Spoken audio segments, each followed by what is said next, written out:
আসসালামু আলাইকুম ভিউয়ার্স। আজকে আমি রান্না করব বুট, যেটা হচ্ছে আমাদের রমজানে নিত্য প্রয়োজনীয় লাগে ইফতার করার সময়। আজকে আপনাদের সাথে এই রেসিপিটাই শেয়ার করব। আসলে সবাই তো জানে কিভাবে রান্না করতে হয়, আমি শুধু দেখাবো কিভাবে আমি রান্না করি। তো প্রথমে তেল গরম করে নিব। তেল গরম হয়ে গেলে সেখানে দিয়ে দিব পেঁয়াজ বাটা, আদা বাটা, রসুন বাটা, সামান্য পরিমাণ হলুদ গুঁড়ি, তারপর হচ্ছে বেশ কিছু পরিমাণ কাঁচামরিচ বাটা, সামান্য পরিমাণ মশলা বাটা। আসলে মশলাটা দিয়ে আমার খেতে ভালো লাগে, তাই আপনারা যদি চান তাহলে স্কিপ করতে পারেন।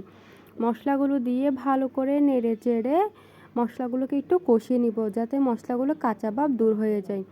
তারপর দিয়ে দিব সামান্য পরিমাণ পানি, যাতে মশলাগুলো নিচে দিয়ে লেগে না যায়। পানি দেওয়ার পর একটু করে বলক চলে আসলে পানির মধ্যে সেখানে দিয়ে দিব পরিমাণ মতো লবণ আর হচ্ছে টমেটোগুলোকে নেড়ে চেড়ে একটু করে গলিয়ে নিব। গলিয়ে নেওয়ার পর সেখানে দিয়ে দিব সিদ্ধ করা আলুগুলোকে হাতে একদম ম্যাশ করে নিব। আমারগুলো একটু বড় বড় থেকে গেছে, আপনারা একদম ম্যাশ করে নিলে তাহলে দেখতে কিন্তু খুবই ভালো লাগবে। তারপর দিয়ে দিব হচ্ছে বুট দিয়ে ভালো করে নেড়ে চেড়ে ঢাকনা দিয়ে দিলেই রেডি আমাদের বুট। আল্লাহ হাফেজ।